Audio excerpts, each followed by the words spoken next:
Well, how you doing out there, folks? Welcome to Let's Talk today. It's been one of those days. Gonna be a little warmer here, though, but that's one thing that's nice. So, where do we get on the topic today, folks? Well, we heard last night that the House passed the budget, so it looks like it's heading to the president's desk for signature. So, kicking the can down the road a little further, I guess, but it will open the government back up. That's one thing about it. Another thing we got to look forward to too is more money, more expense, which means it's getting tougher to live. I had a discussion with a friend of mine last night, and we were talking about the cost of living.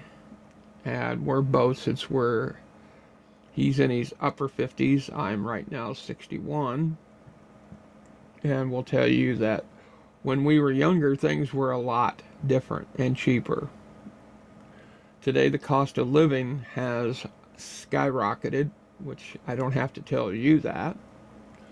But the one thing about it was, even in the old days when I grew up, groceries never cost that much. There were other things that did cost some more, but the cost of going to the grocery store was never that difficult.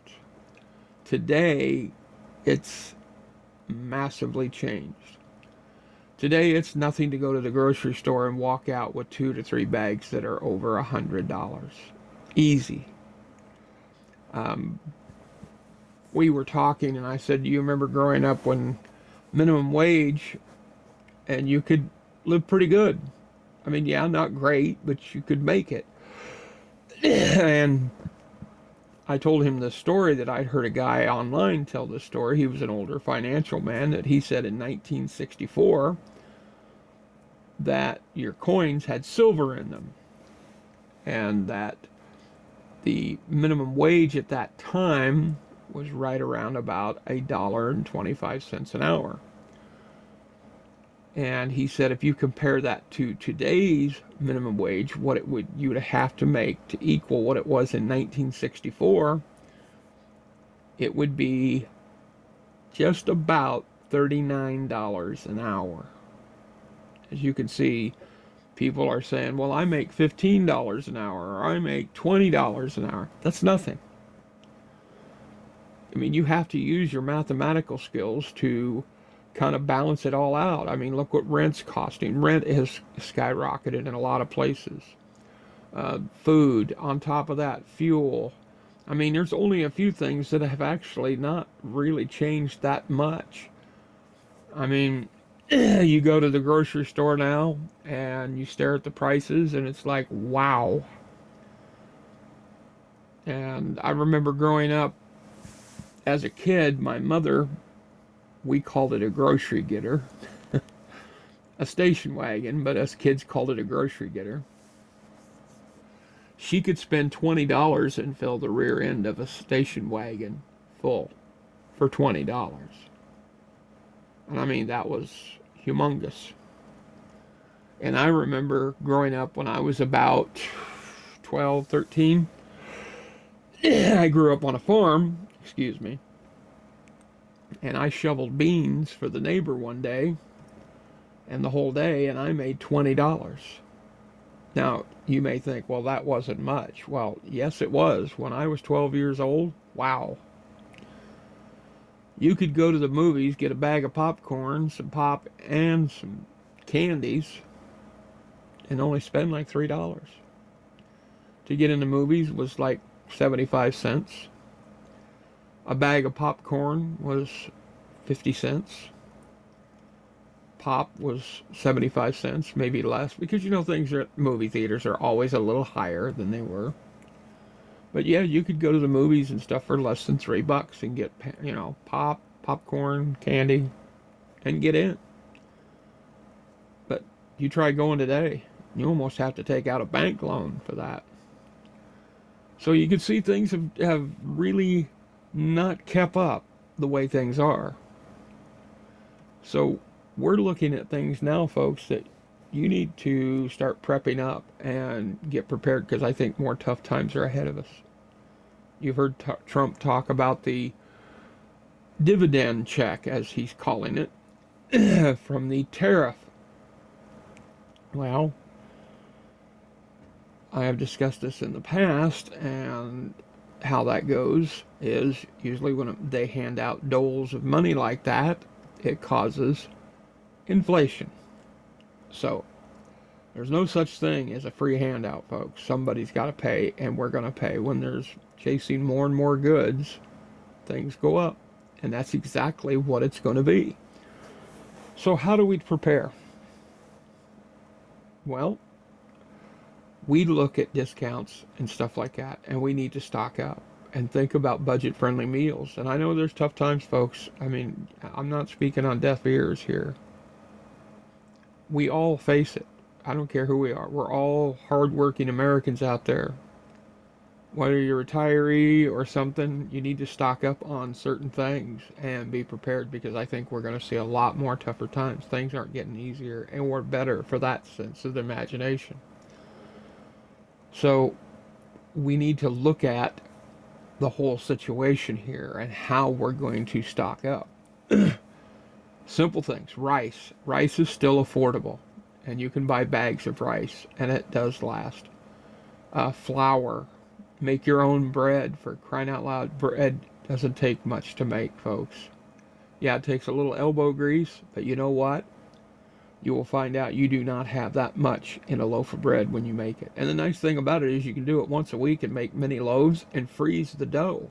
So when you're ready to make another loaf of bread, you just take it out, let it thaw, rise, and put it in the oven. And I'll guarantee you, if you have children in the house, they'll love you for it, because they'll just thrive on homemade bread.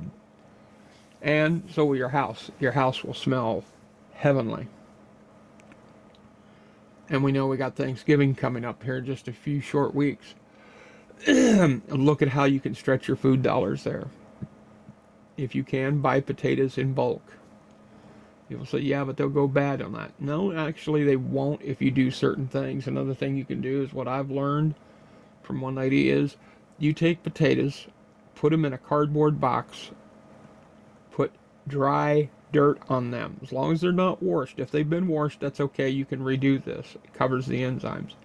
But get them out of the plastic bags. Plastic bags will cause them to rot. Put them in this cardboard box. Put dirt on them and layer it. Just keep doing this. Cover them with dirt and put them in a cool, dark place. Something where there's no heat, or something you can keep them cool. If that's not possible to do all that, believe me, you can cut them and freeze them. You don't have to boil them. You can cut them and freeze them, and they will stay up there. I mean, it's not as difficult as you think. This way you be prepared. There are so many other things out here you can get, like cheaper things. Find vegetables that are on sale. Say like they're having a big sale on vegetables, canned vegetables. Stock up on it. Throw extra cans in. You can stretch vegetables by adding beef base, bouillon cubes, bouillon powder. This is not a plug for them, but it's also like better than bouillon. You can do some miracle things with that. Stretch your hamburger. Add extra breadcrumbs to it. Stretch them out. Make meatballs. Stretch them out with that. Put rice with them. Make porcupine meatballs. See, this is just some of the things you can do, and it really will help stretch your food dollars. Now, as far as anything else, stay at home and stay with what you got. Learn where you can cut prices. Learn where you can cut things and make them cheaper for you. Because let's face it, every dollar saved is a dollar earned. Think about that. Look where you can make expenditures cuts. Get rid of some things. Sell some things that you no longer need, and use that towards your prepping stuff that you're going to need. I mean, it's available to you, folks. I mean, just look at it. And do you really need all that other stuff? No, you don't. So yeah, tough times are coming, folks, and it's only going to get worse. I can honestly tell you that right now. This is just this offer of this dividend check of $2,000 is trying to make us feel comfortable and that everything is going our way. But it's not. So just look at it this way. If he does give that $2,000 check out, use that for prepping. Take part of that and prep up. Buy some stuff that you know you can use for later. Food is your biggest expenditure out there, I'm sure. I mean, yeah, electric rates have went way up and they have skyrocketed too. But learn where you can cut back on certain things. I mean, it all and all. I mean, yeah, there's food banks out there that can help you too if you're having trouble and you're struggling. Please take full advantage of that because you shouldn't have to go hungry, folks, because there are helping hands out there. And if you are one of the less fortunate and you do need help, surely there's people out there that will help you. And if you do have extra and stuff, please take time to help those too in front of you. I mean, that's one thing you definitely need to do is help one another. That's what God asked us of it. I mean, the Bible is very strict about it, that how we, quote unquote, are supposed to help one another. And you can make a difference in someone's life.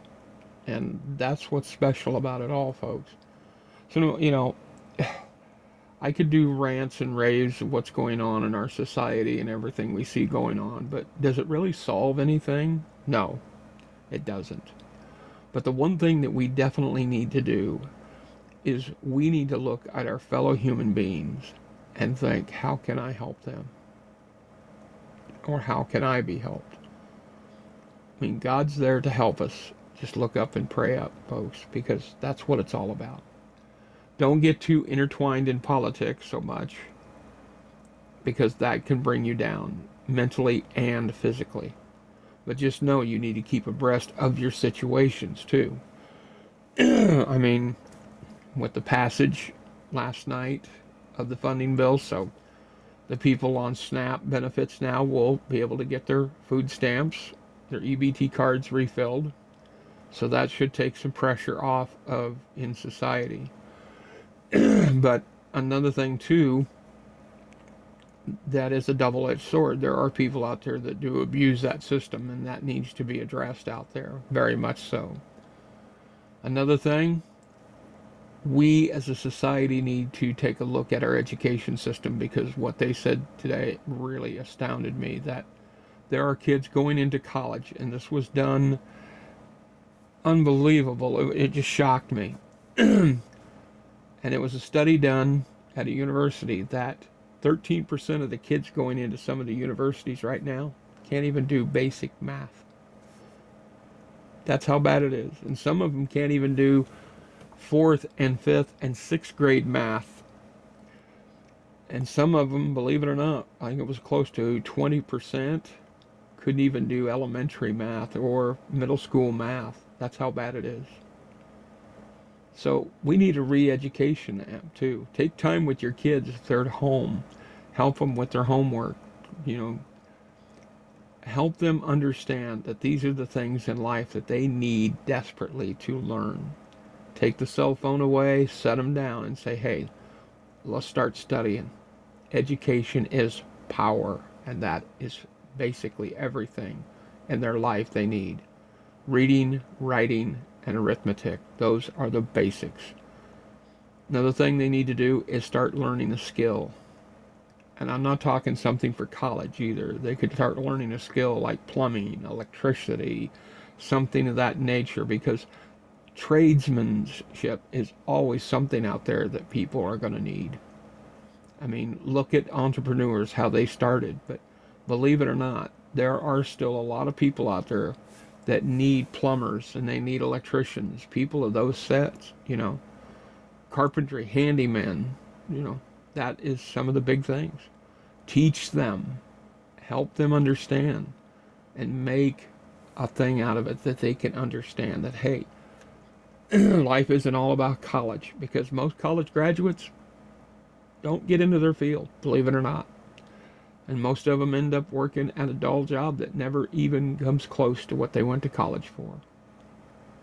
So, learn the basics, folks. Teach your kids how to cook, take care of themselves, and most of all, love them and love the people around you so we can get through these tough times. Because, like I said, folks, it's only going to get worse, and we need to make it better. So, if you have any comments, folks, please leave it down below, and I look forward to talking to you again. Just remember one thing, folks. Look up, because God loves you. No matter what the struggle is, folks, there is hope. So just remember that. Thank you again for joining me here on Let's Talk. I'm Rich. I'll see you again real soon. Take care.